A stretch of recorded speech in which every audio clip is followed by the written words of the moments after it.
Hi everybody, I'm Brian Kellums and welcome to my 6th episode of What Athlete Leaders Can Do. Joining me today is Jeff Mohler, the CEO of Special Olympics Indiana. How are you doing, Jeff? Life is good, Brian. I'm doing well. How are you? Pretty good. What challenge do you see for registration and how can we help solve them? So you're talking about registration for our virtual summer games?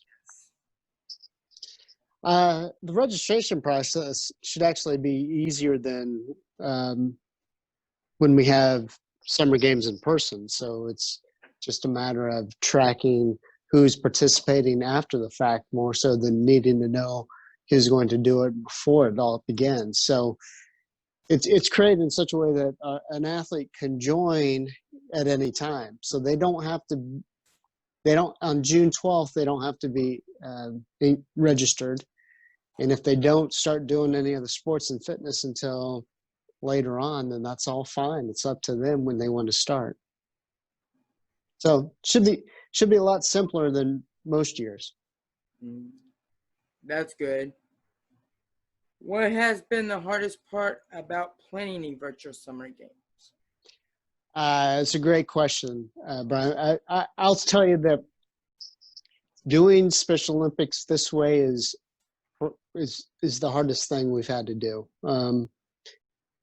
I think one, because we're used to the way that we've always done it. We're used to always being able to see people.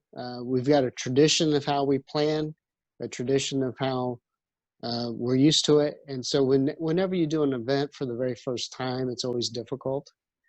But the thing to keep in mind is so we're doing it for the first time. That's to answer your question. We're doing it for the first time, so that makes it hard.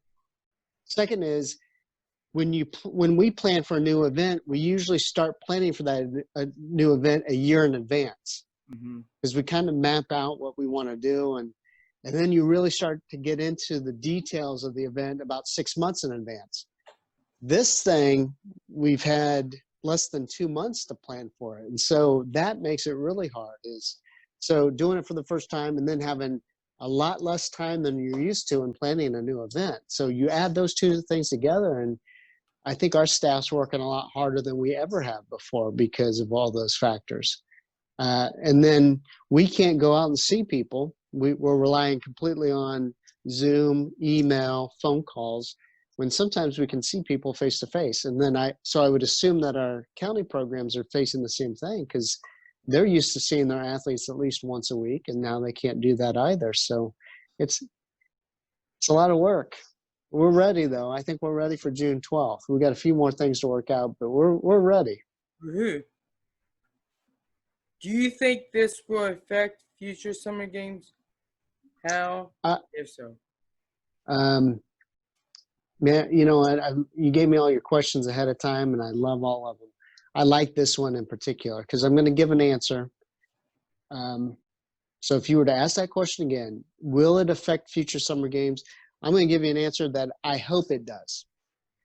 And some people can ask, why would you say that? If we do things the same way before COVID and we're doing it the same way after COVID, we didn't learn anything from COVID. We didn't take this opportunity to learn how good we can be at Zoom. So I think a lot of our meetings can now happen via Zoom. Could we have summer games in which if you want to stay back in the dorm room, we can broadcast opening ceremonies to you while you're in your dorm? That might be a possibility that we look at into the future. So I hope there's a lot of things that will change because of this. Yes, COVID is awful. It's a negative. People have passed away. The great thing about this is not COVID, but what we have done because of it. And we are learning new things about technology. We're learning new things about how good our athletes are when it comes to stepping up to a challenge when things aren't going as well as planned. Those things are inspiring, actually. And so I hope we aren't the same ever again. I hope we learn from this, and I hope that it will affect summer games. Exactly how, I'm not sure, but I'm pretty sure that we'll never be the same again, and that's a good thing. Yes. What has been your favorite way athletes have adapted? Uh, Zoom, actually. Before all this happened, I was in some big debates with other people about, could we have athlete input councils through Zoom? And this was at the tail end of last year, the beginning of this year, so it was well before COVID. Our athletes do better on Zoom than our staff does. And when I'm talking about etiquette and protocol and muting yourself and looking appropriate, although, our staff looks appropriate, and then other CEOs from other state programs don't have the same etiquette that our athletes do. They don't mute themselves like our athletes do. Our athletes really are stepping up to the challenge when it comes to Zoom. And so I think Zoom's going to be, going forward, I hope that we have monthly Zoom meetings with athlete leaders if they want to join me. It might be a great way to end each week on a Friday afternoon Zoom meeting once a month, just to sit there on the Zoom and maybe talk Special Olympics or maybe talk personal stuff. Maybe it's just hanging out, virtual hangout. But I think that stuff's kind of cool, don't you? Yeah. How have you stayed positive during all of this? I don't know that I have. If it weren't, well, I should say, I don't know I would have if it weren't for the athletes. I'm wife, 2 kids at home. They're doing great. I get to spend a lot more time, or I have gotten to spend a lot more time with them. So that helps. But it's the athletes, knowing that the athletes are staying positive through it all, that kind of makes me feel better about the situation. Because anytime that we say no Special Olympics for this month, we're in essence telling our athletes, sit in your room for another month. But then our athletes are getting up and they're walking and they're biking and they're staying active. They're going to the park now. And that's inspiring, just to see our athletes stay engaged with each other, checking in on each other, and making sure each other is staying as active physically as possible, staying as healthy physically and mentally as possible, because that's important. And by them doing that for each other, I can look in on it, so to speak, through Facebook or through Zoom meetings, and then I get to get some of that good feeling from it too myself. So it's really the athletes that are keeping me going. Who is your favorite superhero? I love that one. If that's good. If it's in the Marvel universe, this might sound strange, but if it's in the Marvel universe, I'd probably say Hawkeye. He doesn't have any superhero ability other than he's really a good with accuracy. He's like a really good team player. He's kind of behind the scenes kind of guy, and he lets other people be the big heroes, and he just kind of does his thing. I kind of see myself as that Hawkeye type. Our athletes are the Iron Man. Our athletes are the Thor. Our athletes are the Captain America.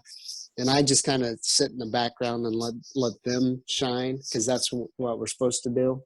And I'll just be Hawkeye. I'll be fine with being Hawkeye. I like Hawkeye. What shows have you been watching? Good question. There's a new one that's just came out the past couple weeks. It's a TV series based upon the movie Snowpiercer. I've been watching that. Just started watching that. I like that.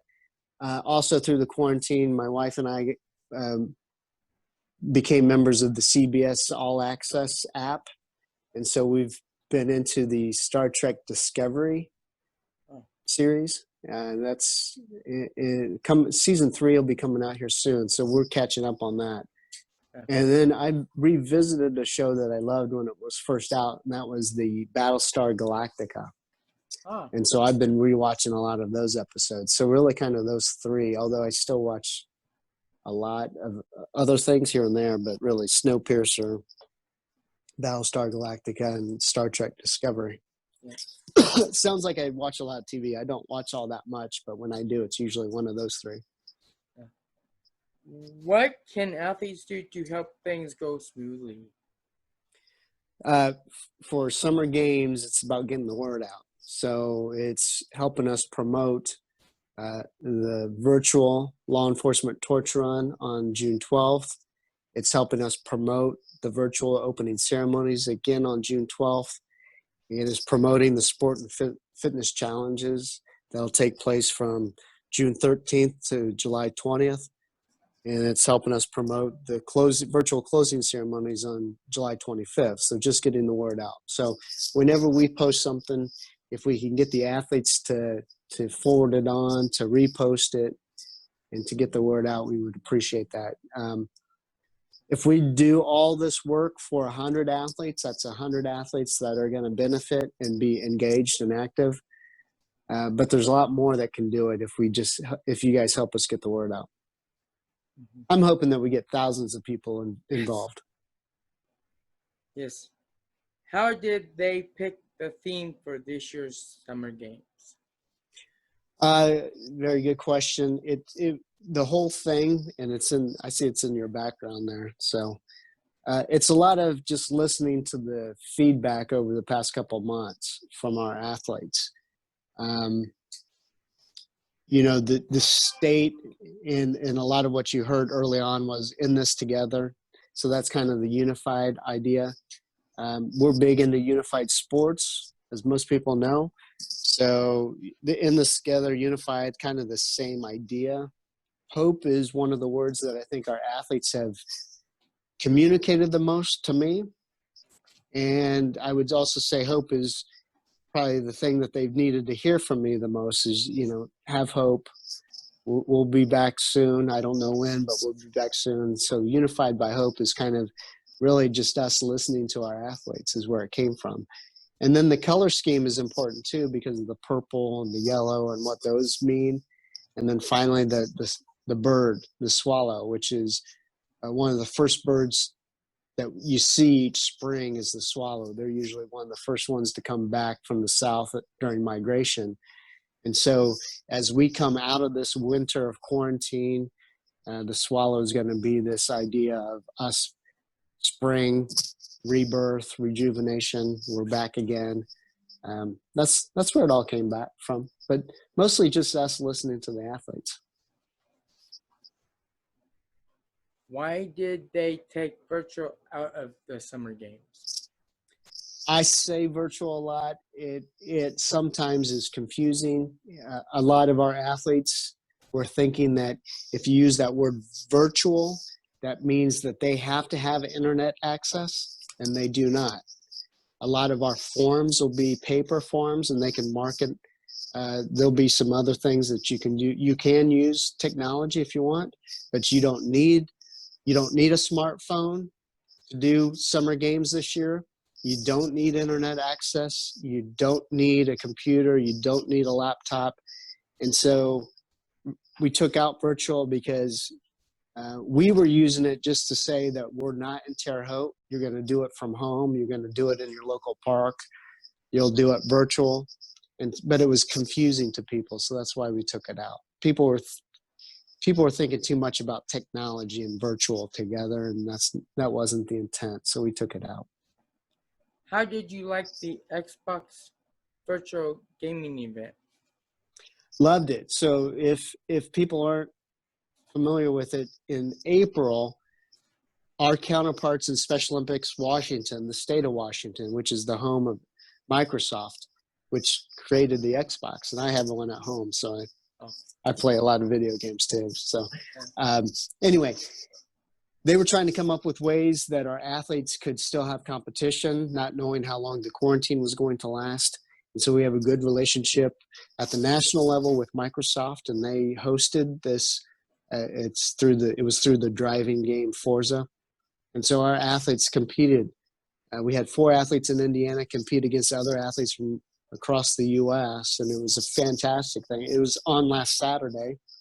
Let me think of the results. Brady Allen in DeKalb County got a silver. Isaac Kramer of Ripley, Ohio, Dearborn, also a silver. Ben Gregory of Montgomery County was the bronze.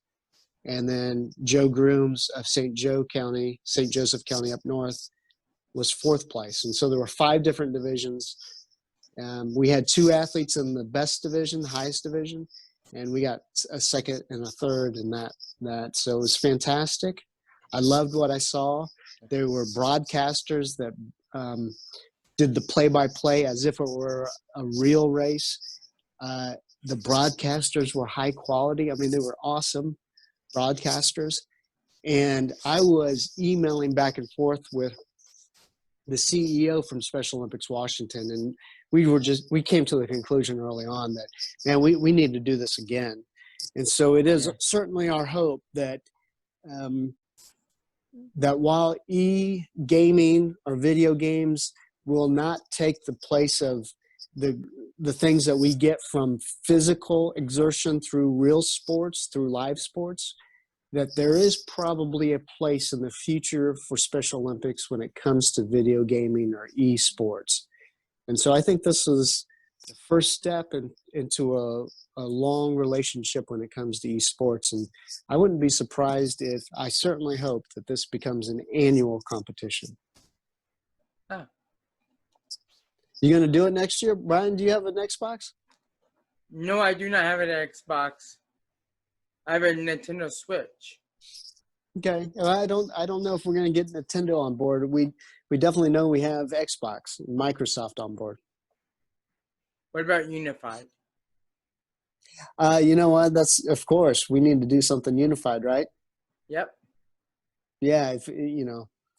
I can imagine, wouldn't it be also great to go into some other games as well instead of I'm not very good at the driving games. I'm just not very good at it. My game on video games is usually FIFA. I love FIFA. And so I would love to see like a soccer tournament on in that format. And that could easily be unified. That would be awesome. I think so too. I would agree. Yep. Thank you to Jeff Mohler, the CEO of Special Olympics.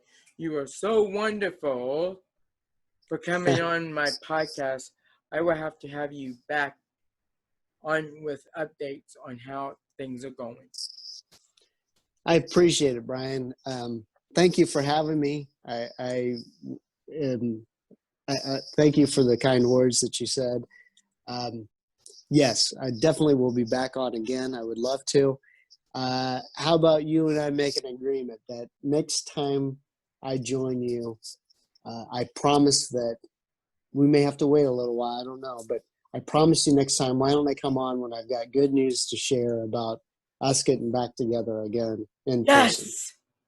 Yes. Well, I don't know when that is, Brian, so don't hold me to anything, but I want to be able to share that good news with you and your podcast and your podcast listeners. How about that? Okay. Let's do that. Okay. So I hope you're going to compete in the summer games this year, right? You're going to do it? Yes.